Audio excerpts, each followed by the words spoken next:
you have done nothing. God is the ultimate everything, and it is even God's wisdom that has brought you out of your own darkness. As long as you think that you have done something, you've gone back to square one again. I like to think of the example of a game of snakes and ladders. And you roll the dice and you're moving along, and sometimes even if you go almost towards the end, there's one huge snake that takes you all the way back down to the beginning again. And that huge snake is your ego.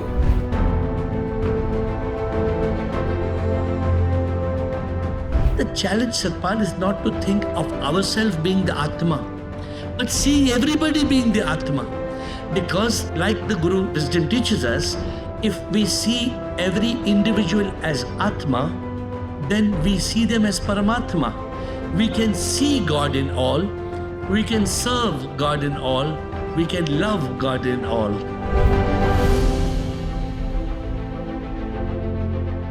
Religion is a kindergarten. You need to go beyond whatever religion you have to a university called spirituality.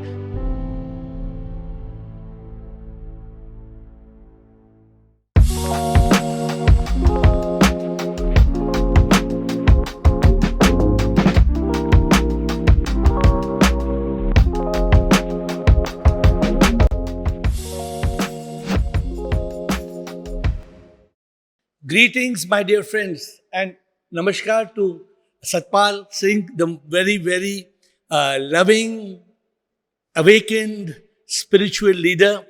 I was a fan of dear Shri Satpal when I heard one statement. Satpalji, I must fold my hands in namaskar and tell you this. I fell in love with you. I fell in love with you when you said, Guru Nanak ji did not believe in God. Guru Nanak ji knew God. And it was, I don't know how many years back I heard this. I awakened in 2014, but I just fell so much deeply in love with the way you spoke. And it was, for me, it was a moment of honor to get this opportunity of talking to you, to have this conversation with you, because very few people in this world, probably I could count on my fingertips, that I could bow down to in that manner where they realize themselves to be none other than the Guru, none other than a manifestation of God. So I welcome you to this podcast. We'll keep it very informal, and I would love to hear your opening words, but I will quickly introduce you to the audience, those who have not had the great fortune of watching any of the videos.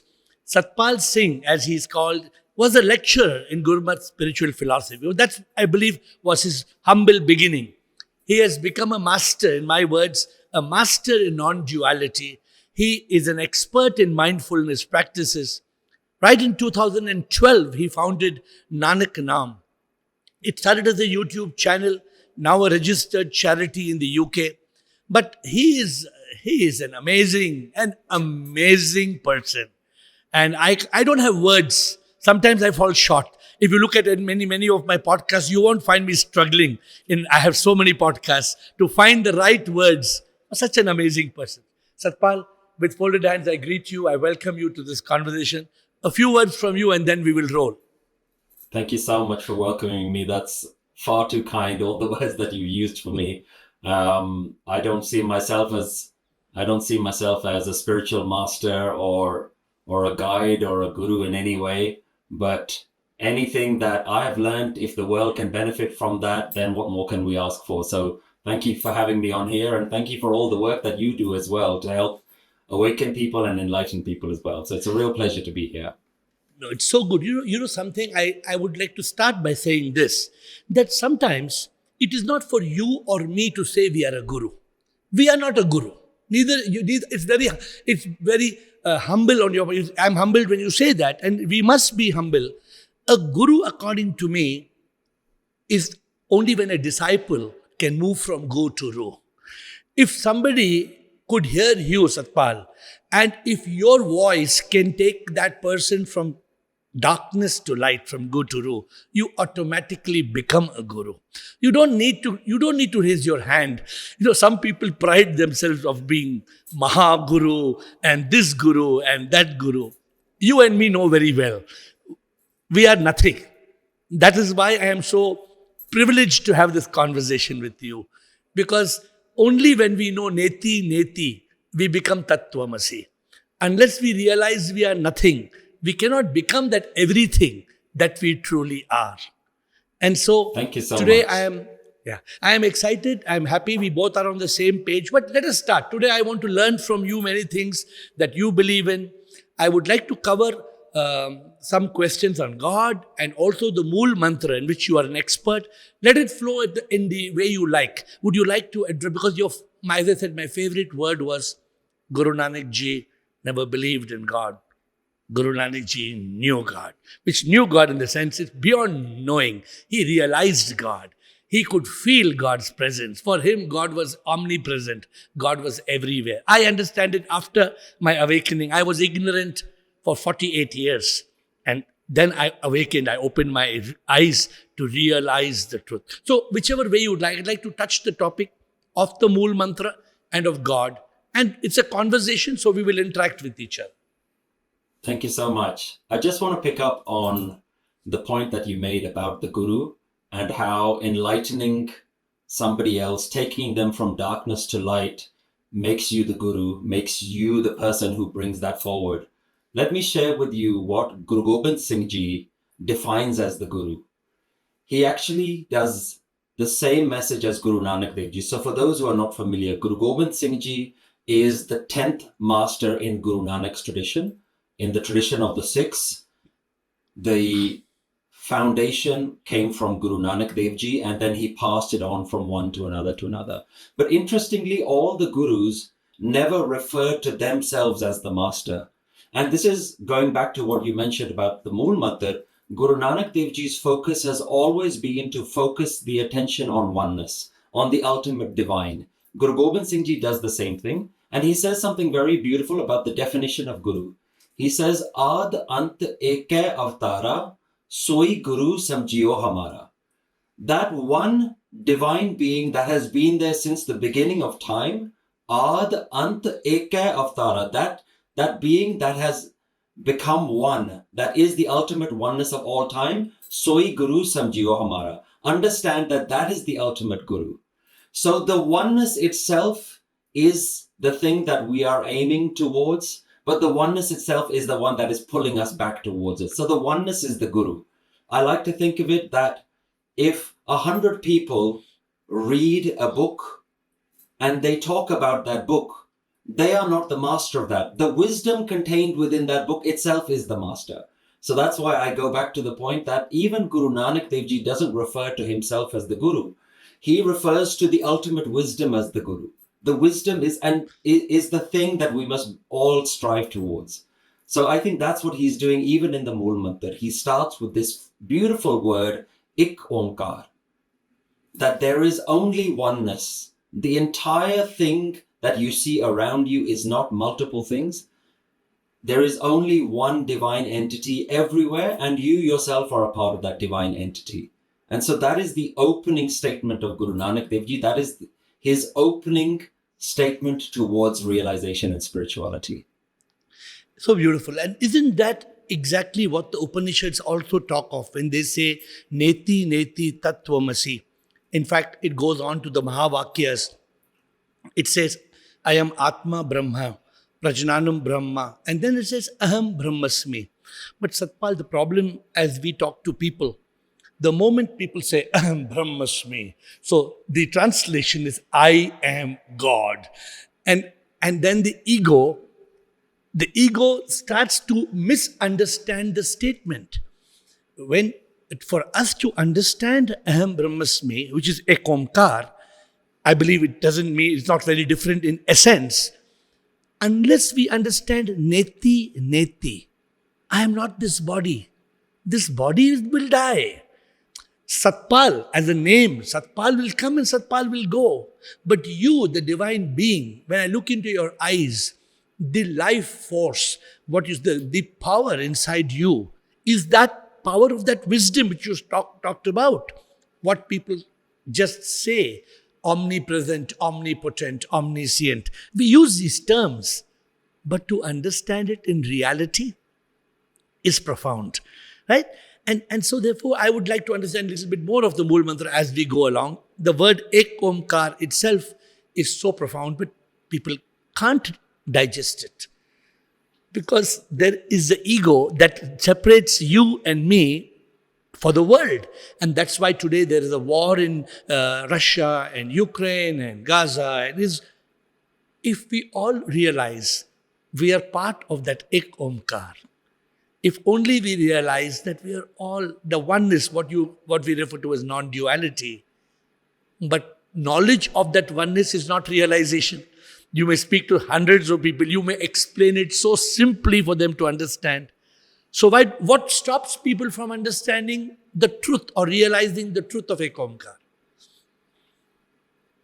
If you look at the Mool Mantra, it starts by talking about oneness and the various facets of oneness. The oneness is Onkar, which means that it is this unfolding, ever-present life energy. It is ultimate truth.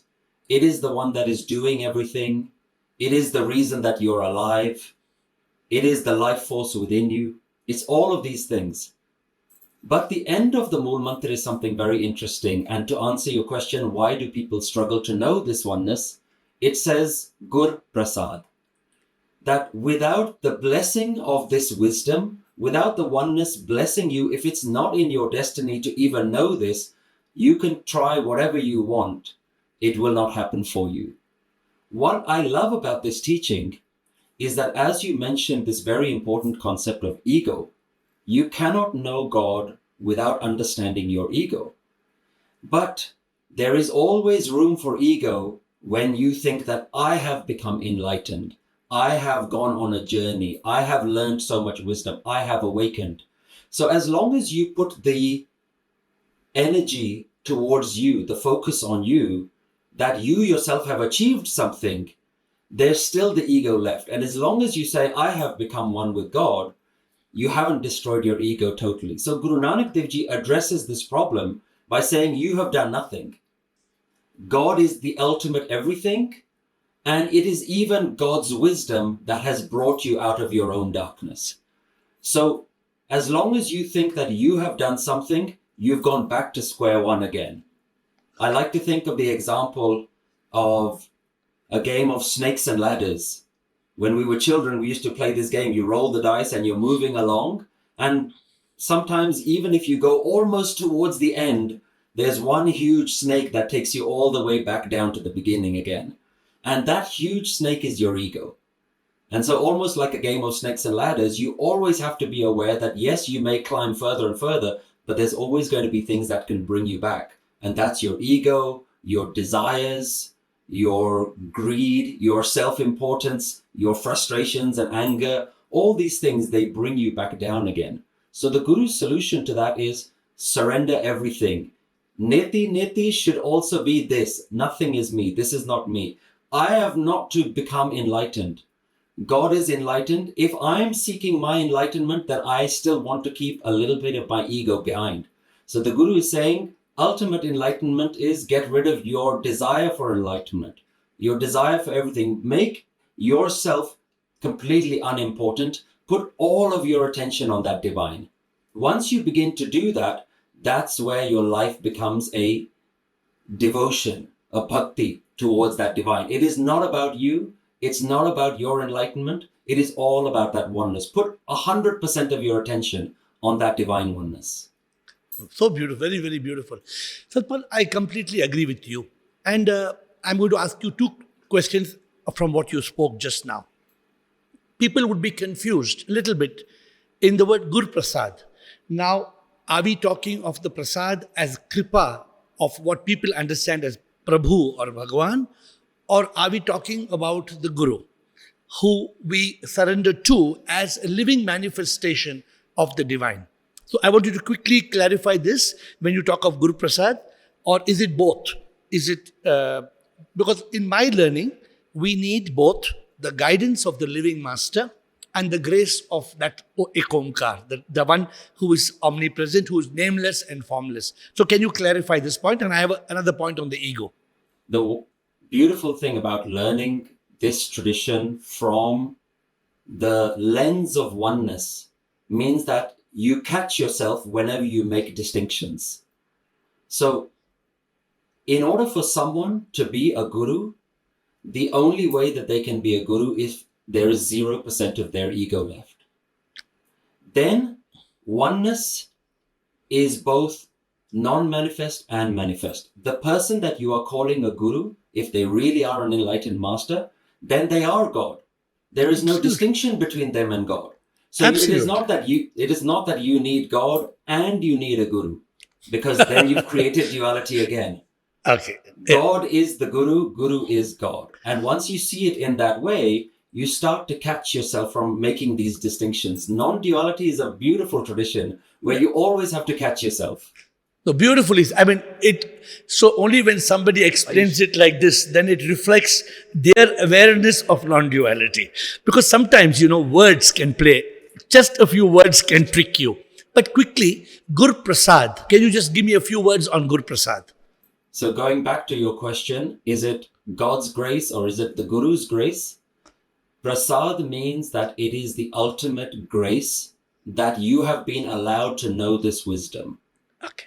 And it flows, you have obviously, been allowed to understand from this wisdom. Yeah. Yes. And it obviously flows from the divine through the Guru to you, because don't you agree that to get this wisdom, the need of an enlightened master, the need of a guru, the need of a guide is profoundly very paramount, because in one lifetime, to overcome avidya, to overcome ignorance on your own, do you think is okay, or we definitely need the help of a guru?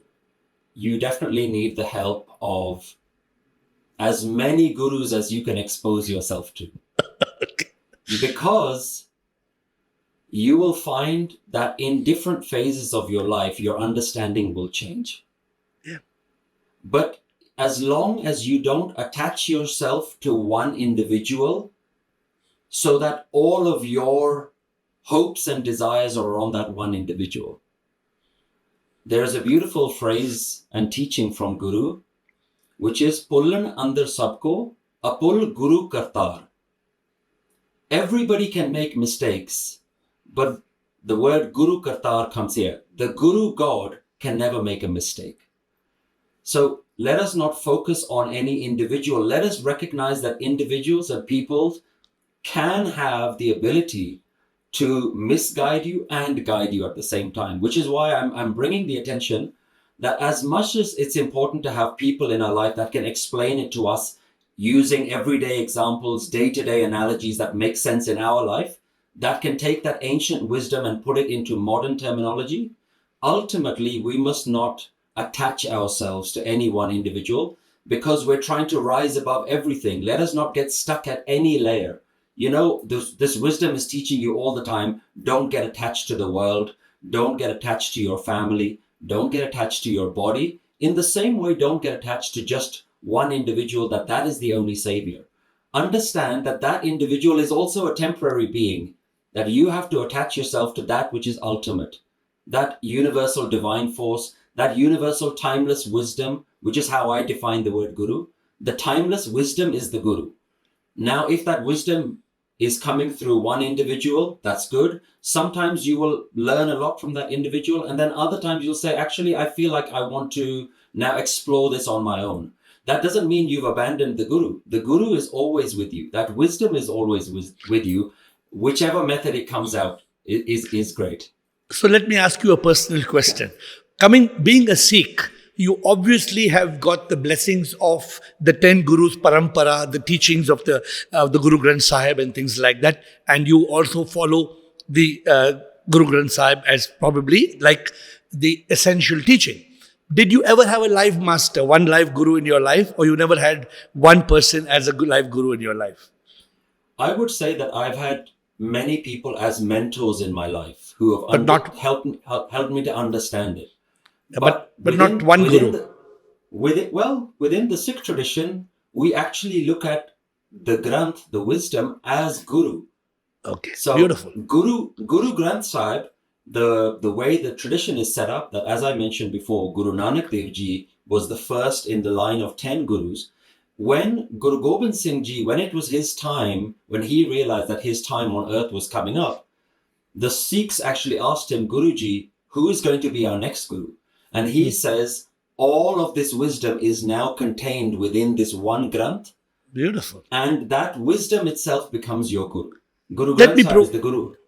And it doesn't even just contain the teachings of the 10 Gurus. There's teachings of some of the greatest spiritual masters within Indian various traditions. Bhagat Kabir Ji's wisdom is within there. Bhagat Namdev Ji's wisdom is there. Bhagat Ramanand Ji, Sheikh Farid Ji's wisdom is in there. So the wisdom is not contained within a person. The wisdom is beyond all people. So I actually say that, of course, I have a guru in my life.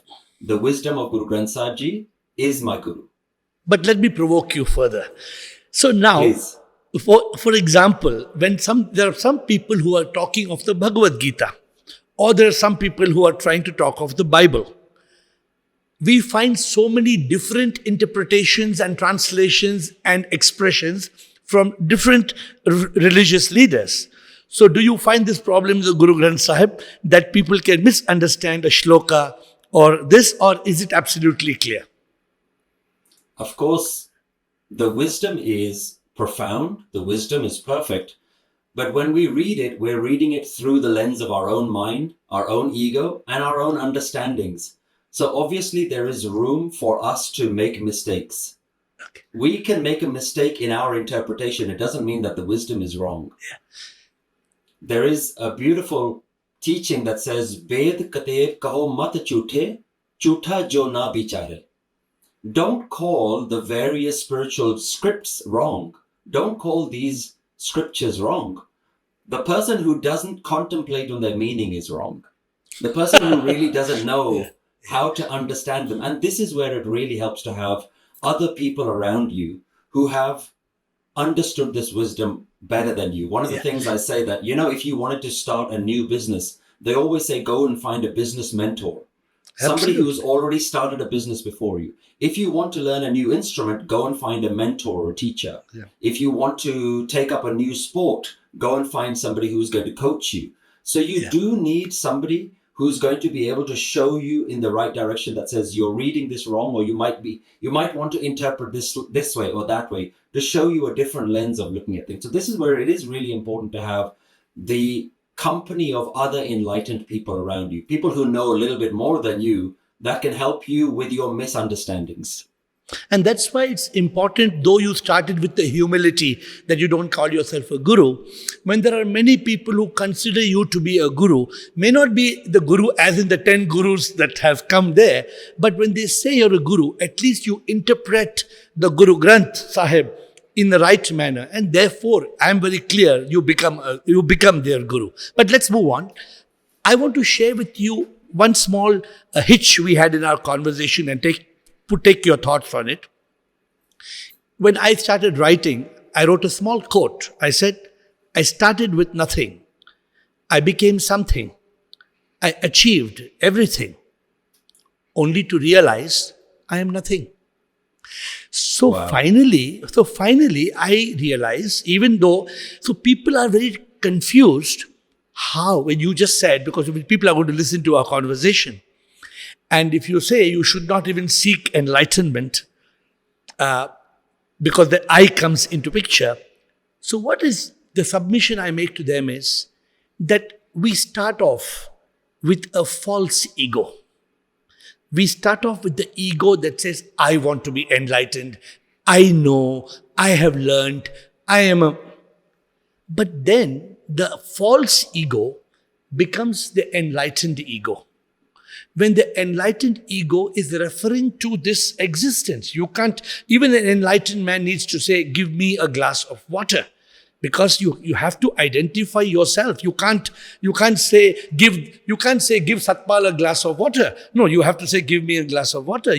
Though you are awakened. So to help people, I guide them to move from the false ego, I am, to the enlightened ego, I am not. I don't know if you must be familiar with Hindi, right? Hindi is okay with you. Sure. So I write a little of lyrics on Hindi and I tell people, मैं क्या हूँ कुछ भी नहीं, सब कुछ तुम ही हो प्रभु, तुम बिन मैं क्या कुछ भी ना, लहर एक हूँ मैं प्रभु, आता मैं जाता प्रभु, तू है समुंदर सारा, तुझ में समाता प्रभु, तुझी से मैं आता कुछ भी ना. So if people are working towards that state of being the enlightened ego, realizing we are nothing, you still have a problem with that, or what is your view on that? I don't have a problem with any of that. It's such a beautiful phrase, beautiful verse that you sung there. I think for me, there is stages that we go through. You're absolutely right. You start in absolute ignorance, not knowing what this oneness is, not knowing what the divine is, not knowing yourself.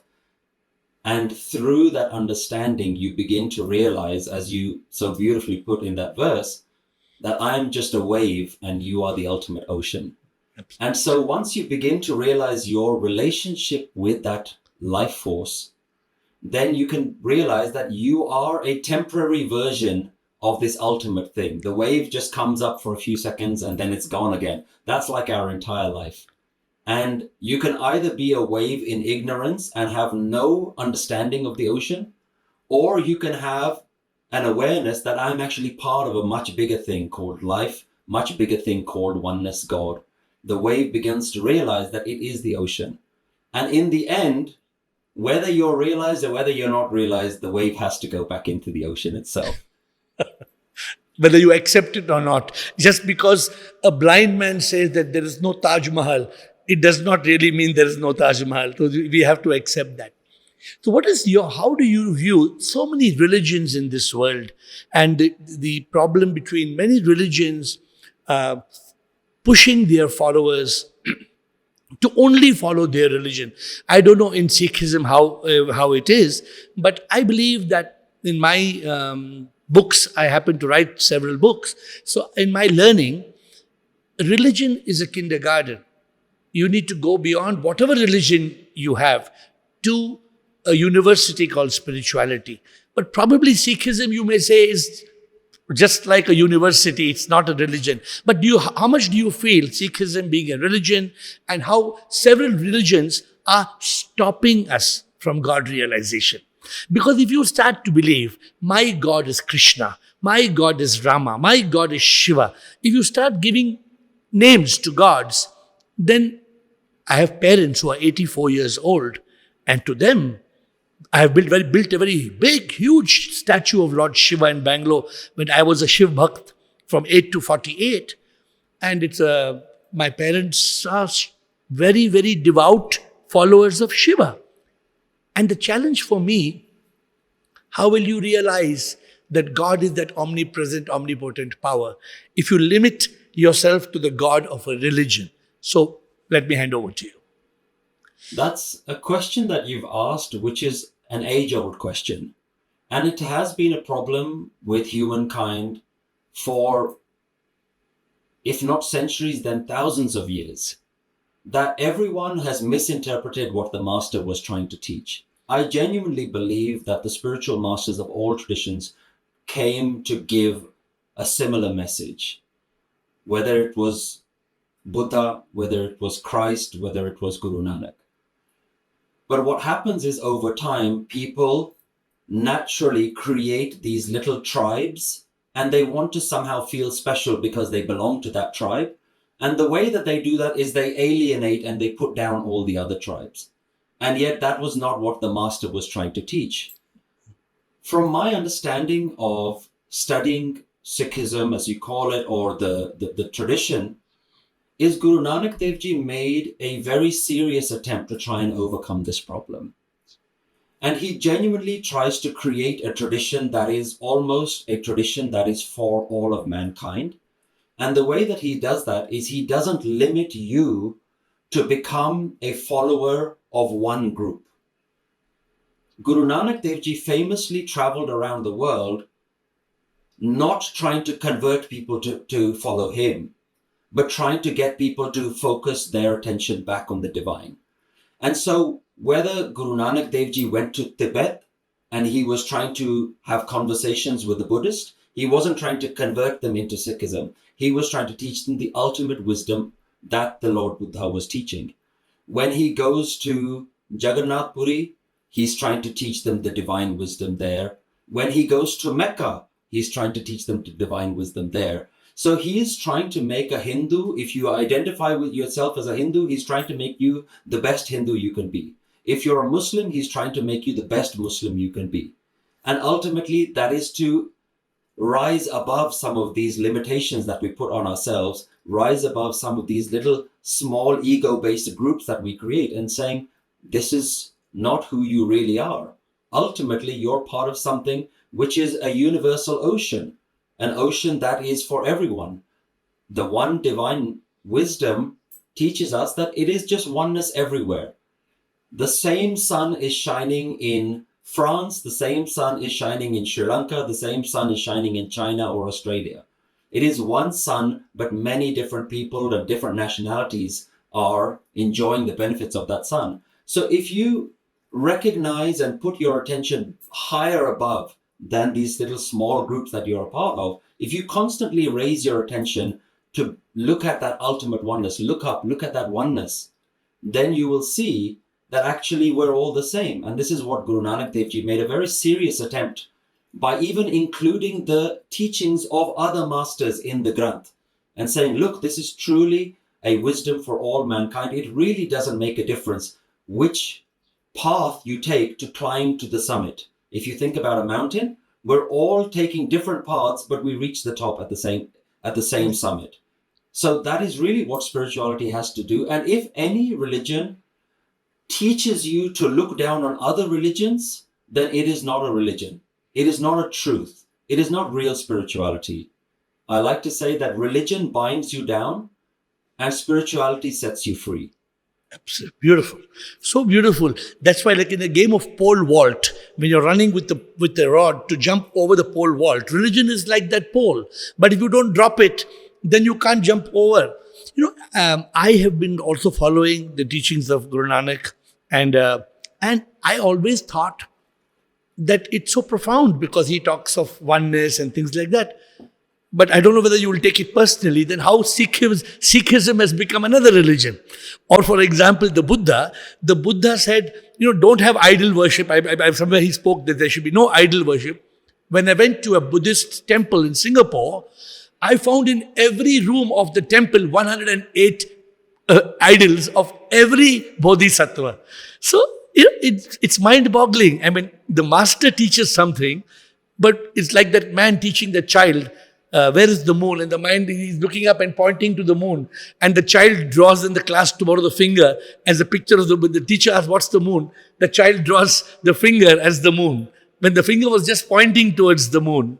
So why has then Sikhism, which could have become pure spirituality because of the Guru Nanak's teaching and the Guru's teaching, how has it become a religion? I don't want to dwell too much on it, but just a quick comment on that.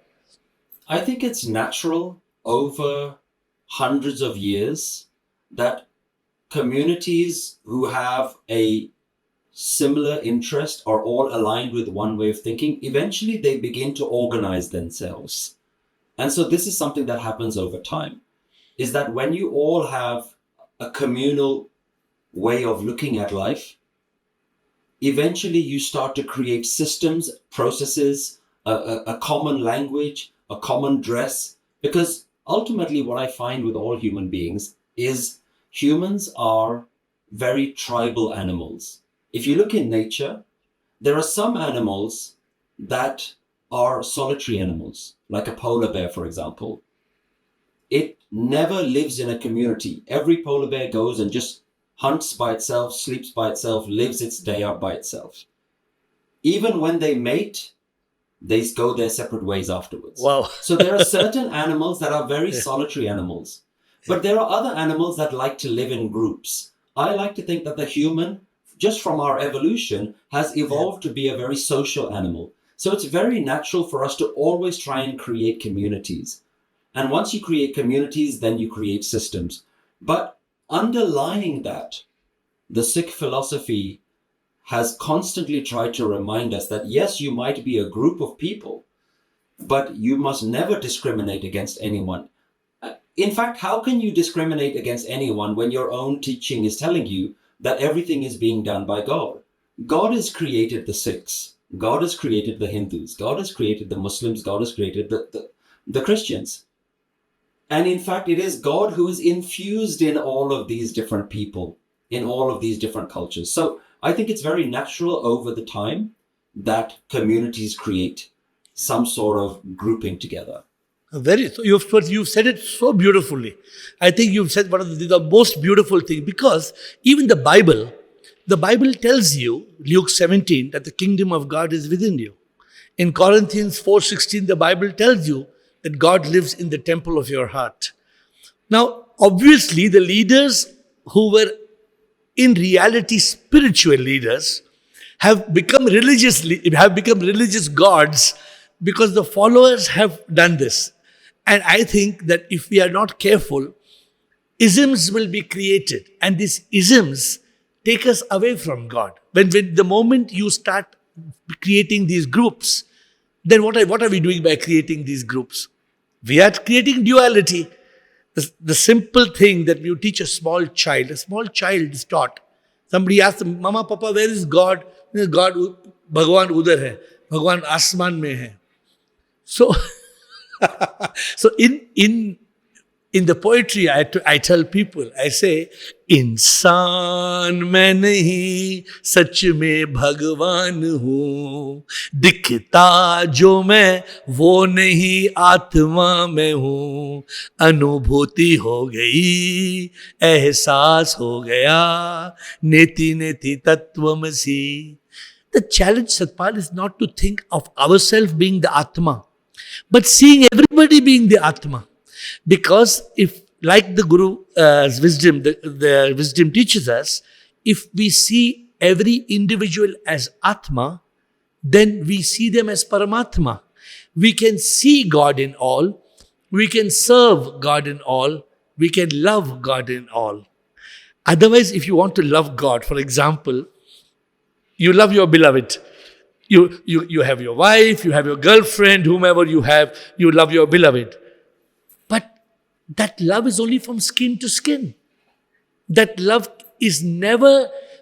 But when somebody asks me, what is love? Talking from a spiritual angle, I tell them LOVE is longing of the soul, which is very passionate and creates an ecstasy of joy. So LOVE to me is very spiritual. And somebody asked me a few days back, what is true love? I said, true love is transcendental.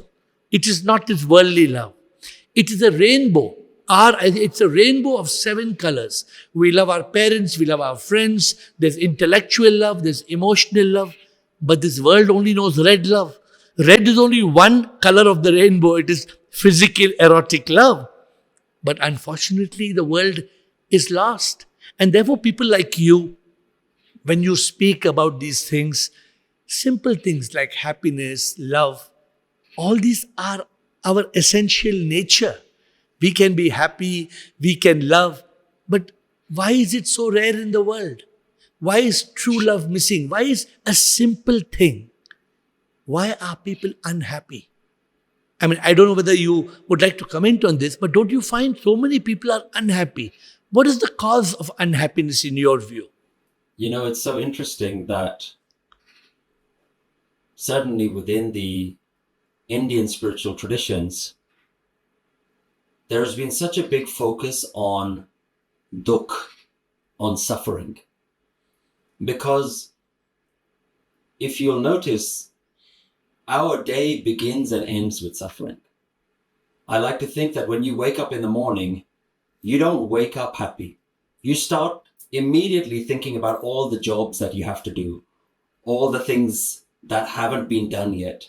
And so you wake up immediately in this mini trauma, and then you just get out of bed and you start doing all the things that you need to do. And so what you realize is this is a very natural tendency of the mind.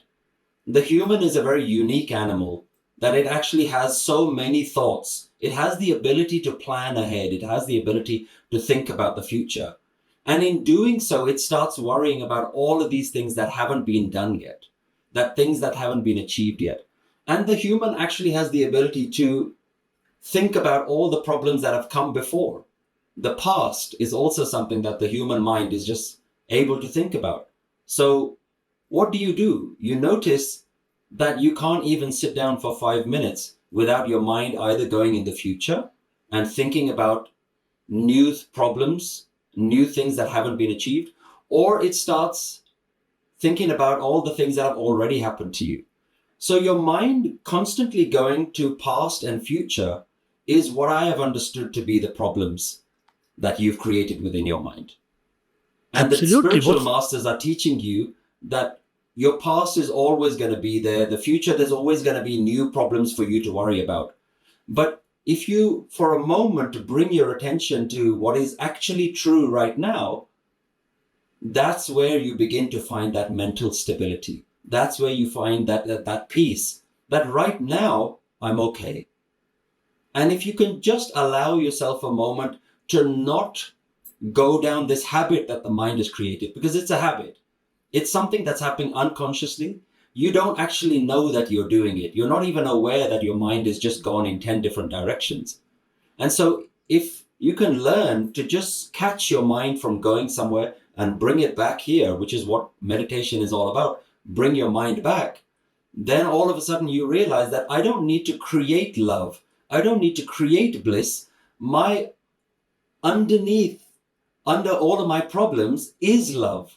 There is love and bliss that's already here. I just need to allow myself or train my mind to come back into that love and bliss that's already within my heart.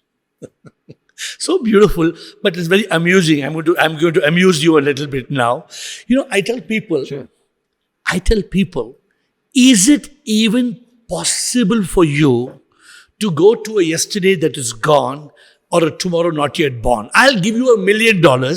I'll give you what you want. You just go back to yesterday and put an extra slice of cheese in the sandwich we had yesterday. I'll give you $1 million. No, I can't do it. Okay, go to tomorrow and prepare this for me tomorrow, so I will come into that tomorrow.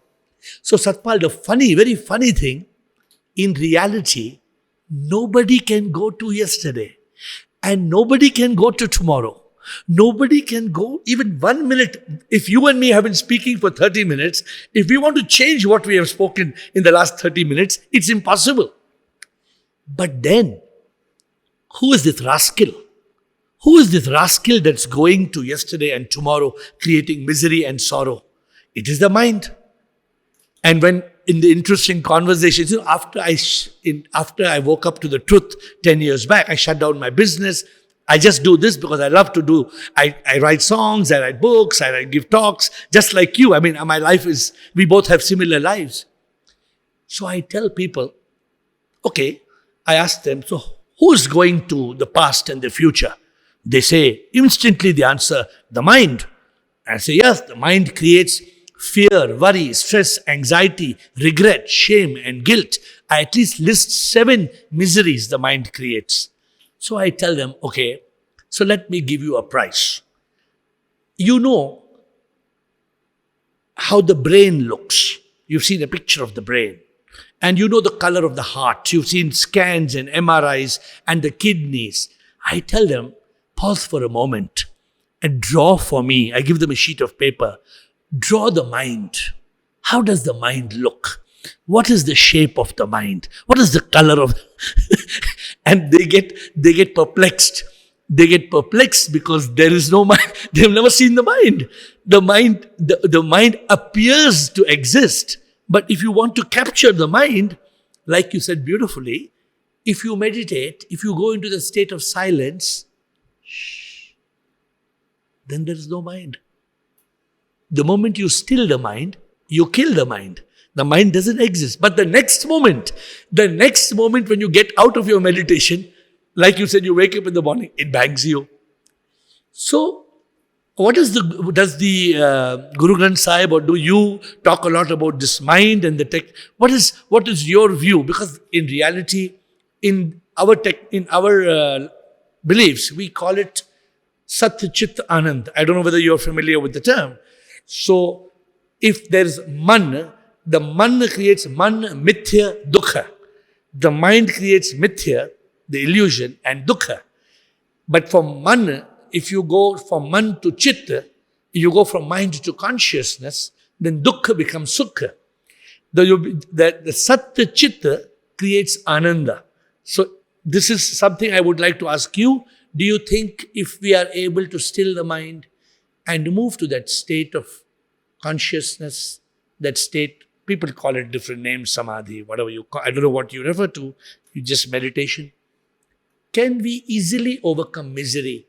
And can we build that yoga, that union with that ultimate, nameless, formless, and be in a state of eternal bliss, eternal love? What is your view? It's interesting that the Guru Granth Sahib spends a lot of time talking about the mind, about dukh and sukh, and what are the processes that get the mind away from dukh into a state of sukh, into a state of bliss. I heard something very interesting that said, trying to silence your mind is like trying to silence your heartbeat. What you'll notice is that you can silence your mind for a minute, 5 minutes, maybe even 10 minutes in your meditation. Yeah. But the reality is that you're going to live in this mind. It is there with you 24 hours a day. So rather than trying to silence the mind, Guru Nanak gives you a different technique. One thing I say is that the mind is always meditating.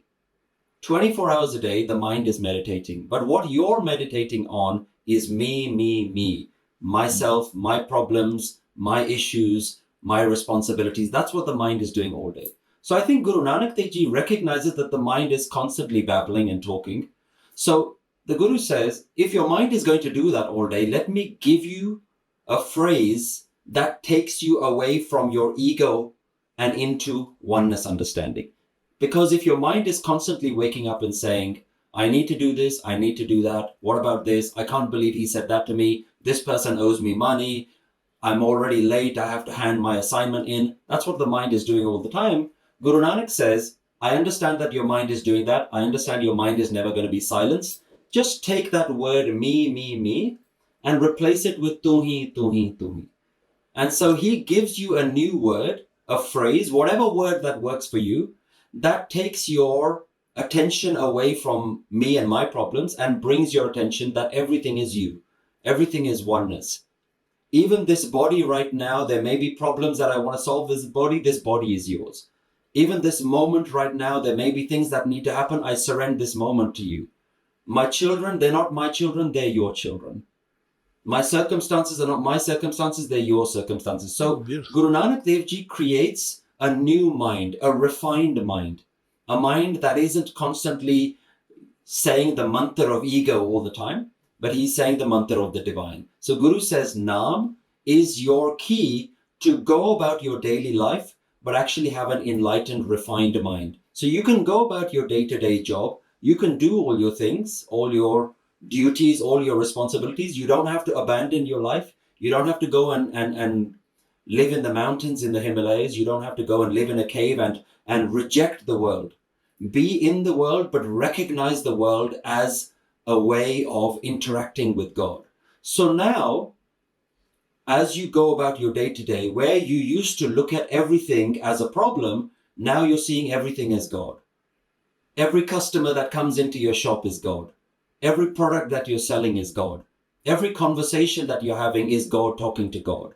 So this is where this refined mind, the technique of Guru Nanak Dev Ji is not to actually sit in silent meditation.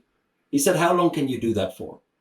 24 hours a day, tu hi, tera, Ram, Allah, Allah. Whatever mantra works for you, whatever allows you to recognize that everything is God. So stop creating a resistance with life. Life is going to do what life is going to do. Yes, there are problems in life, but there are problems that the mind is constantly creating. You can view life as a problem, or you can view life as a divine play, God's drama. I like to think about it that If you start a movie, you're not already worried about what's going to happen to the characters. When you go to the movie theater, when you watch it at home on the TV, you're excited to see what is the characters going to go through in this movie. In the same way, I want you to start your day like that. I want you to start your day and wake up and saying, God, I'm interested to know how the movie plays out today. So you create this separation between life as something that's happening to you. Now it is just something that is there entertaining you. Whatever life is going to do, that includes all the big things that are going to happen, all the small things that are going to happen. You go to make a cup of tea and you run out of tea bags. You can create a problem out of that, or you can laugh about it. Even the smallest things our mind can create problems with. So when you start to change how you look at life as not another thing for you to worry about, but simply a new chapter, a new page in the book, a new twist in the story, then you can start to relax into life and you say, God, thank you for entertaining me. Let me see what is going to happen next in the story. So very beautiful. I like to put that as the words I tell people. There is trauma because you don't realize that life is a drama and everything is unfolding as per karma. I don't know whether you do a lot of talk of karma or you don't. Do you talk a lot of karma or not? I do, of course. Okay, so karma is an active part of the Sikh philosophy?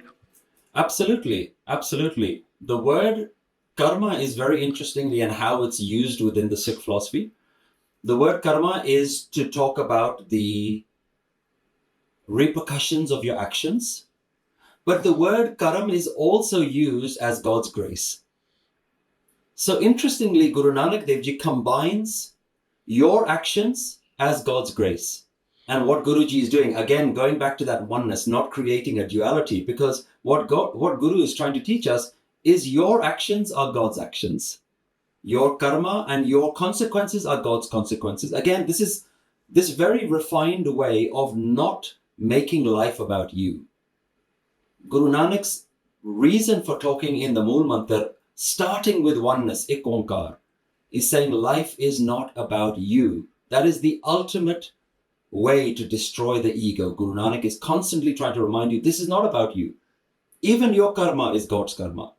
The very words that are coming out of my mouth are not planned. It is everything that life has done to me that has created the next sentence that's going to come out of my mouth. And when those words come out of my mouth, what repercussions will happen is also just another chapter in the story of life. So you take the focus away from you. Okay, sorry. I was so attracted by what you were saying. So what is the free will that God has given us? Has God given Satpal, while of course that there is no doubt that we are nothing, every cell of our existence is God's energy, but has not God in this drama called life, in this Leela as we call it, in this Maya, has God not given us, although we are particles of God, we are the wave, He is the ocean, has He not in this divine drama, this play, given us a free will for us to choose? I love the phrase free will. And I'd like to break down a little bit so that we can really understand what this word means. What we're saying with free will is I am free from God to make some decisions in my life. So the way I like to explain it to people is we like to think that God controls all the big things in my life. Like God controls when I'm born, when I die, who I get married to, how many children we're going to have. God controls the big things in my life, but I've got free will. I am free from God to make the small decisions in my life. So if I wake up in the morning, if I want to have a cup of tea or a cup of coffee, that's my free will. I am free from God. Mm. As soon as you think that you're free from God, you've created duality again. Okay. And so you have to understand the concept of oneness very deeply. You can never be free from God, just like the wave can never be free from the ocean. The wave has no ability to go in a different direction to the way the rest of the ocean wants to go. And so once you begin to understand that, it completely eliminates this idea of free will. The only thing that wants free will is our ego. Our ego wants free will. It wants to hold on to the idea that I have a little bit of self-control. When you totally destroy the ego, you realize that nothing is my free will. So let me help people understand this, because I know this is a very difficult concept for people to understand. One thing that people understand is that all of my actions come from my thoughts. So before I go to pick up a glass, I first have a thought that says I need to pick up this glass. So people think, okay, of my own free will, I've created this thought, I need to pick up this glass. And so then the action follows. And one of the questions, the most powerful question I've found, is if you believe that of your free will, you've created your thoughts, tell me what your next thought is going to be. And I've found this to be the most profound question to ask people. What is your next thought? If you are the creator of your thoughts, and hence you're the creator of your actions from those thoughts, tell me what your next thought is going to be. And I've done experiments in these various lectures and seminars that I've delivered. I go to the audience. Can one person tell me what next thought they're going to create? And when people stop and they watch, they realize they don't know. They don't know because they don't create their thoughts. Correct. They simply wait and a thought appears. Yeah. And so even if you are to make a small decision, if I ask you, do you want coffee or tea? If you really analyze your mind, you will have to actually realize that I can't make this decision. I have to wait for the thought to come. And when the thought comes, then I'll say coffee or tea. That is how you realize that you have no free will. That it is in fact the life force that is allowing everything to happen through you. That forces me to the next question, since you push me.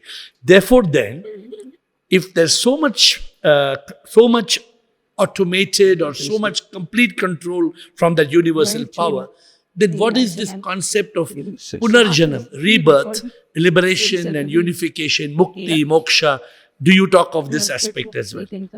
It is interesting that when you study various Indian philosophies, they all have different ideas of what's going to happen to you after life. Yep. Even within Indian philosophy, some are talking about reincarnation, some are talking about heaven and hell, some say nothing happens to you. Guru Nanak Dev Ji was not trying to create another philosophy to add to all the philosophies that were out there. So Guru Nanak Dev Ji talks to you based on whatever your belief system is. Whatever you believe, Guru Nanak Dev Ji says to you, if you're worried about reincarnation, I have a technique that eliminates reincarnation. If you're worried about going to hell and you prefer to go to heaven, I have a system that brings heaven now and gets rid of hell now. So Guru Nanak is not trying to create another philosophy. Okay. Guru Nanak is trying to say right here, right now, how do you make heaven on earth now? How do you eliminate all desire for anything more, that you don't even worry about what's going to happen? If you totally surrender to God, if you really surrender, then you will ultimately have to conclude, God, whatever you want to do with me, you can do with me. Do that while I'm alive, and when I die, I have no ability to understand your entire system. You're so vast, I'm so small. How can I understand what is going to happen to me after my death? How can I understand where I came from before I was born? I'm too small to understand something so grand. So God, I leave it up to you.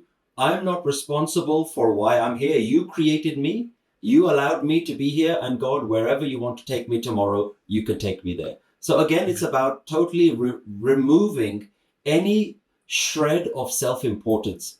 Again, the ego comes back and says, but I want to go to heaven.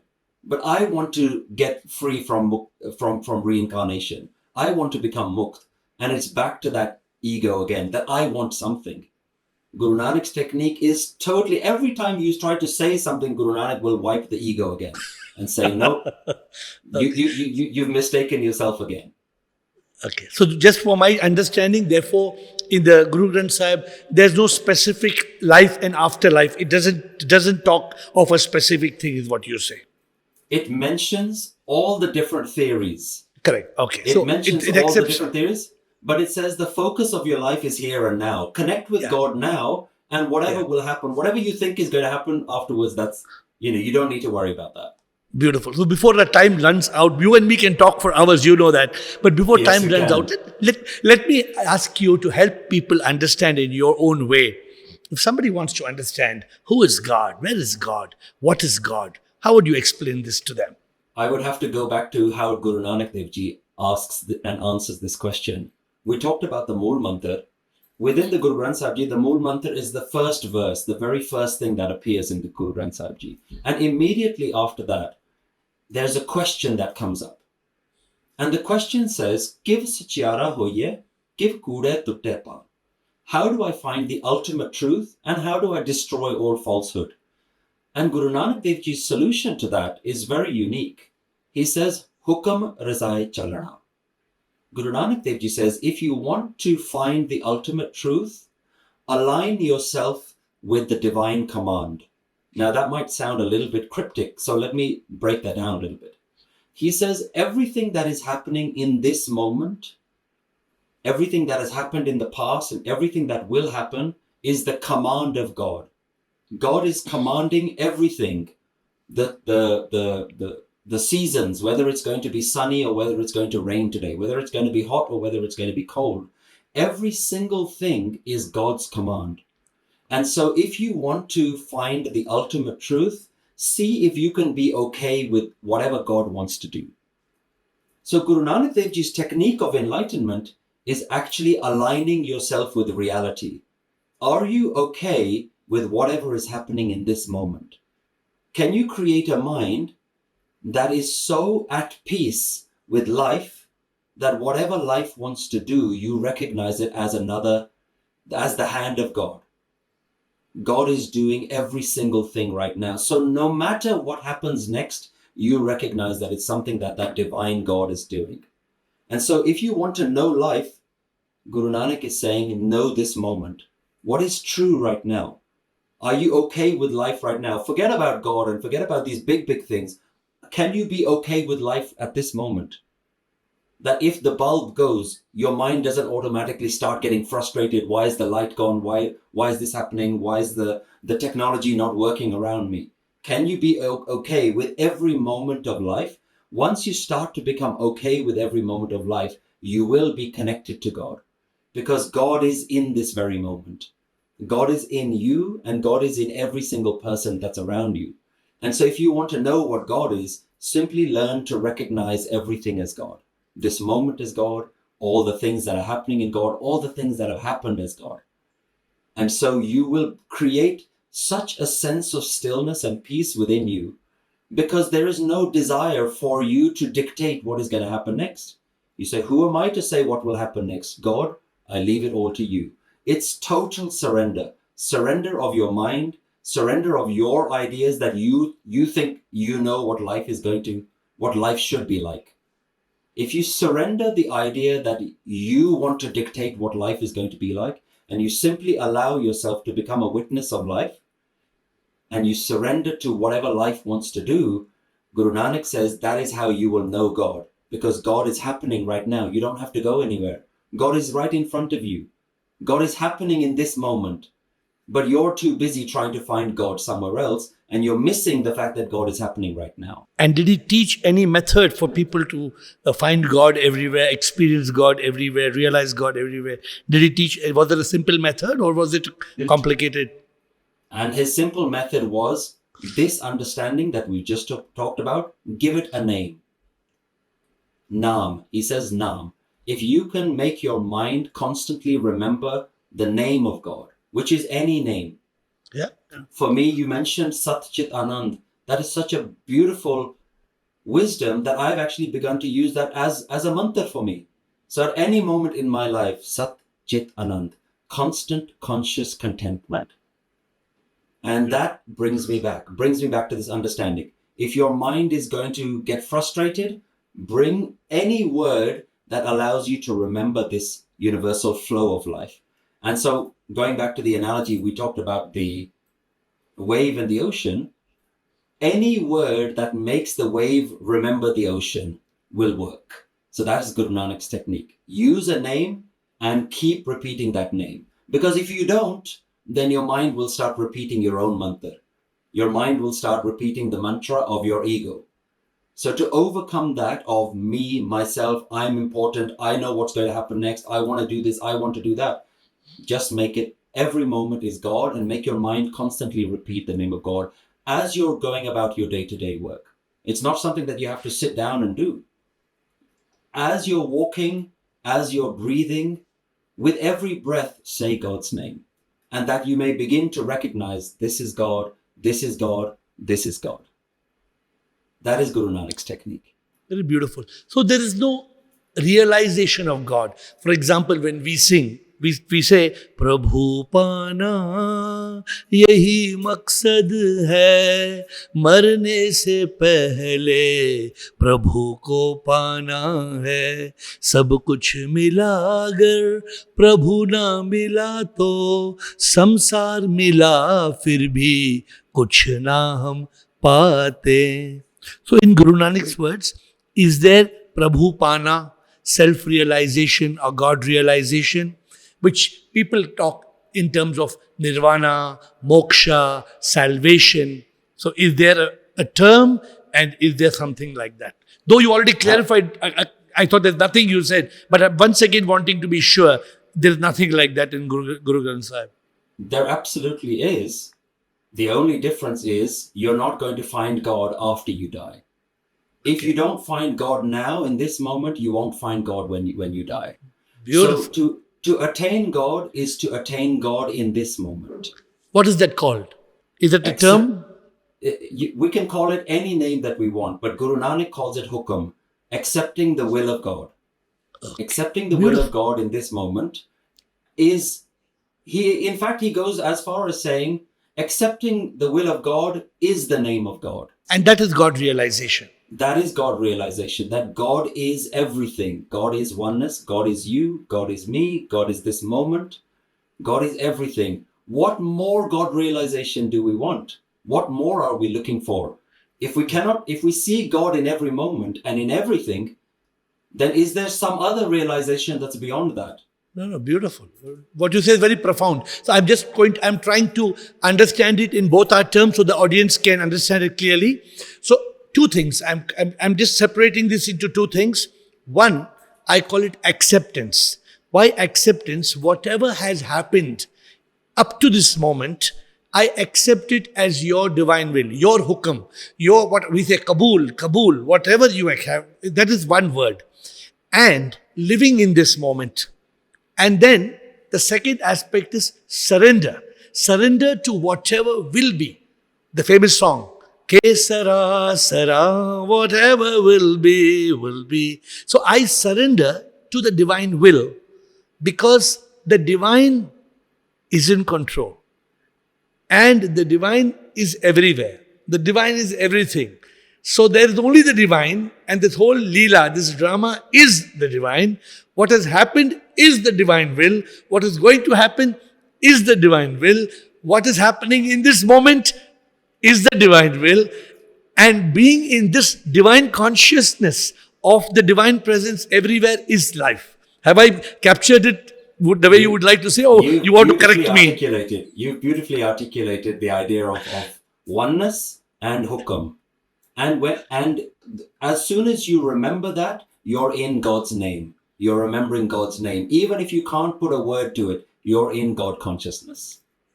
No, it's so beautiful. You know, Satpal, if people can live the way we have spoken, just imagine living without any cares, without any fears, without any worries. Just living in that state of what we call Satchit Anand. Complete surrender. We are all worried. We are worried about kal kya hoga, aisa hua, this happened, that will happen. What if this happens? What if this does not happen? Yeah, I think it's very beautiful. I remember one of my quotes. I tell people, get this into your head that you cannot be enlightened after you are dead. So obviously, if you have to awaken, if you have to wake up to the reality, also this, ye mera hai, this is my son, that is your son, this is my business, that is your business. This is creating the problems in the world. When the simple truth is, nobody can deny that we brought nothing with us and we will take nothing with us. I mean, this is no great, what are you talking about? Everybody knows it, yeah? But if only we lived it, if only we lived that we are coming into God's existence, God's Leela, God's divine drama, enjoying this beautiful gift of life, and then going back into whom we are all none other than that supreme power. That. Let me ask you to close with whatever words you want. What are any questions you have to ask me? Anything you'd like to tell our audience? Over to you. I just want to follow up on what you've said. If only everyone could live like that.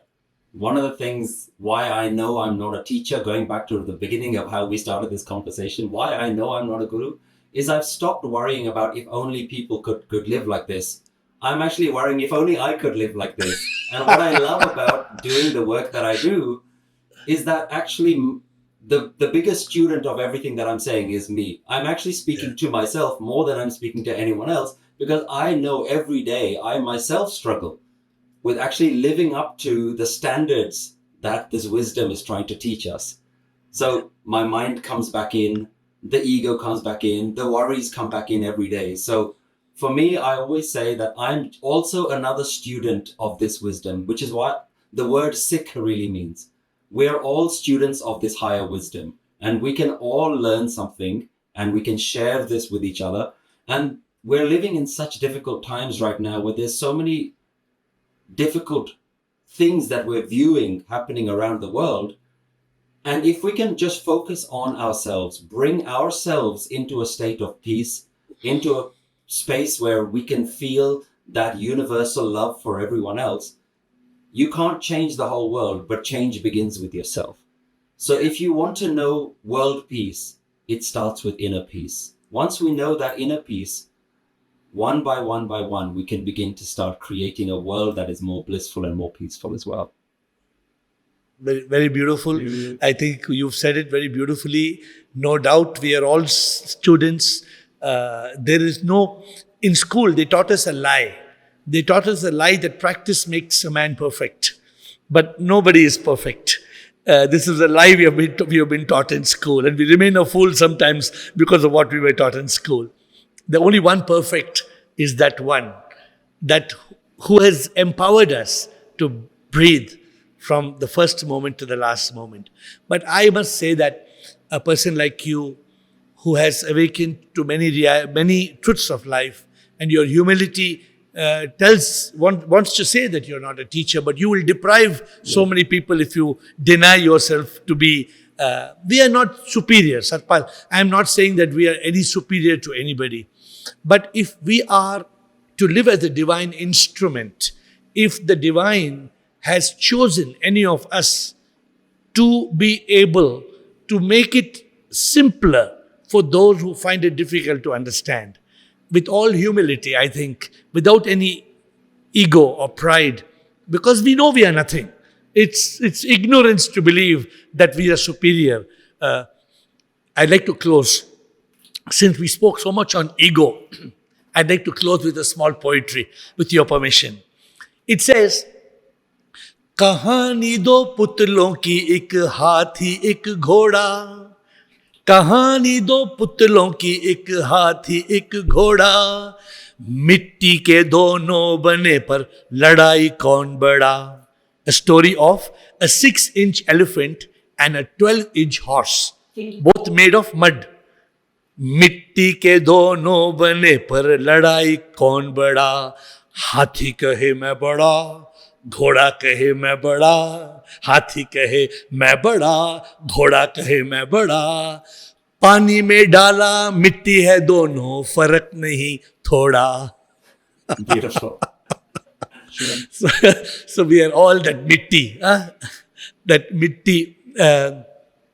And when we realize that, when we realize that what are we in reality? Sometimes we think we are that mitti. But sometimes I tell people what you said, Guru Kripa and that Naam. I tell people, तुम बिन मिट्टी मिट्टी भी ना, तुम बिन तो मिट्टी भी कहाँ, तुम बिन तो मिट्टी कोई ना, मैं तो प्रभु कुछ भी नहीं, सब कुछ तुम ही, ओ मैं तो प्रभु कुछ भी नहीं. So this is very important in all I don't believe I'm teaching, but I believe that as an instrument, Satpal, you and me, you're doing it, and you're doing a fantastic, I salute you. I salute you and fold my hands. But when we tell people, this in this poetry, it's coming to my mind, I just want to close with this. It says, ये तन तो 5 तत्वों से है बना, मन को ढूंढा तो मैंने कहीं भी ये ना, आत्मा जब निकल जाती वो है तू ही, रहती है क्या प्रभु बस ये मिट्टी, तुम बिन मिट्टी मिट्टी भी ना. God is in those 5 elements, what we talk of earth, fire. The science, the 2022 Nobel Prize went to those 3 scientists of quantum physics who discovered that every particle of matter is energy. They call it dark matter, dark energy. But Satpal, you know it very well. Whether it's dark matter or dark energy, sab tu hi, sab tu hi, sab tu hi and sab tu hi. Thank you so much. It has been such a pleasure, a privilege, an honor to talk to you. You have spread your bliss and your anand, your love to me and to everybody who is going to enjoy this conversation. Pranams, folded hands. I am grateful to you for giving us this time and hope to meet you sometime to stay connected in any possible way. Thank you so much. Keep spreading your light. Keep spreading the joy. Thank you for all the work that you do as well. Thank you. Thank you for patiently listening to the video.